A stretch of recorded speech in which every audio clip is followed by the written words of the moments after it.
থেকে আমরা শপথ নিচ্ছি, আমরা সবাই অঙ্গীকার করছি দক্ষিণ কাঁথি তরুণ জেলা দিচ্ছে দিচ্ছে দিচ্ছে দিচ্ছে, শুধু জনগণের অপেক্ষা। আমরা সবাই ঐক্যবদ্ধ হয়েছি তরুণ জেলাকে জেতানোর জন্য। এখানে মঞ্চে উপস্থিত আছেন আমাদের প্রার্থী তরুণ কুমার জানা আছেন, যারা হাতে পূর্বাঞ্চলে 1 থেকে 5 যে দায়িত্ব নিয়েছেন আগামী ধান, তার জন্য আমি বড়গালি চাইব সবাই মিলে।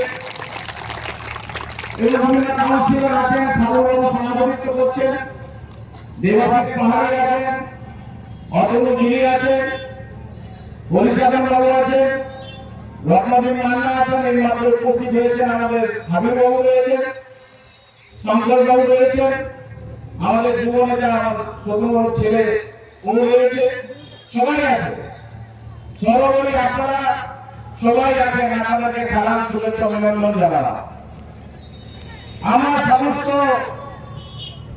যারা তৃণমূল কর্মী আমরা সবাই মানুষের কাছে পৌঁছেছি, আমরা আন্দোলন করেছি, আমাদের বাবাদের উন্নয়নের কথা বলেছি, আমরা উন্নয়ন কি কি করেছি, আমাদের সরকার কি কি করেছে, এই উন্নয়নের কথা বলেছি। মানুষ স্বতঃস্ফূর্তভাবে আমাদের সমর্থন করছে। কিন্তু একদিকে বিজেপি, তার এজেন্ডা কি? বিজেপির কিছু এজেন্ডা নেই। বিজেপির এজেন্ডা হচ্ছে হিন্দু মুসলমান, শ্মশান কবরস্থান, ইন্ডিয়া পাকিস্তান।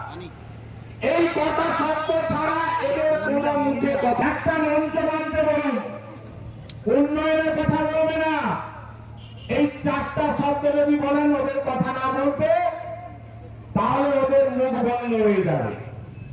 এরা সাম্প্রদায়িক দল, এরা আমাদের সাথে বিভাজনের রাজনীতি করে। দেখেছেন না কিছুদিন আগে কাঁথিতে কে এসেছিলেন? যোগী আদিত্যনাথ। কাঁথিতে এসেছিলেন, যোগী আদিত্যনাথের প্যান্ডেলের সামনে কি ছিল? বুলডোজার। আর পাশে উত্তর কাঁথি প্রার্থী সুনিতা সিনহা বুলডোজারে বসে যোগী আদিত্যনাথের সভা করতে দেখতে গেছেন। সেখানে যোগী आदित्यनाथ बोलছেন जो देखा ना हमारा मंच का सामने बुलडोजर खड़ा हुआ, ये बुलडोजर उत्तर प्रदेश में ऐसा मसल मसल के तोड़ता है, ये बुलडोजर घर तोड़ता है।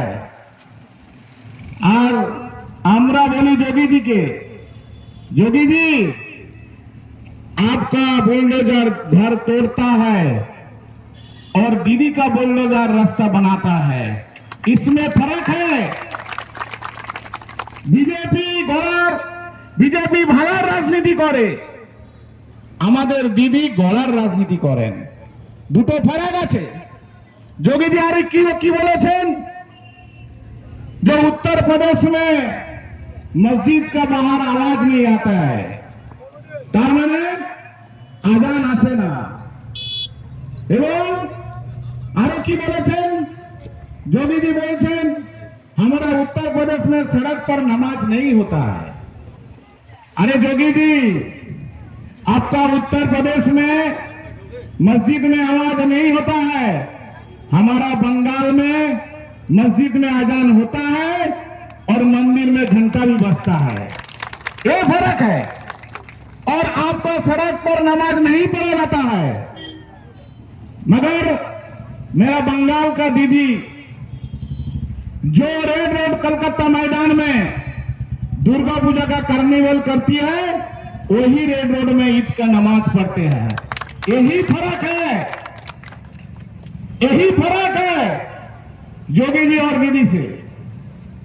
अरे आप लोग क्या चाहते हैं?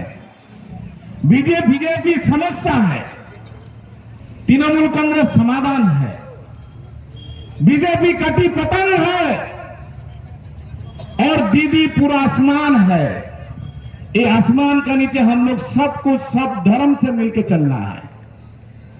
हम लोग भाईचारा हिसाब से हम लोग मिलते हैं, झूलते हैं। अरे हम लोग ये दरगाह में इधर मुहर्रम होता है, कितना गांव से मुहर्रम आता है, रथ यात्रा होता है, इधर गांधी मेला होता है 15 दिन पकड़ के। ईद हम लोग इधर हजार हजार लोग आते हैं ईद मिलन उत्सव में, कहीं गोलमाल नहीं होता है। आपका रामनवमी आने से कहीं घर जलाना पड़ता है, कहीं दुकान को तोड़ना पड़ता है। ये आंदोलन करते হবে।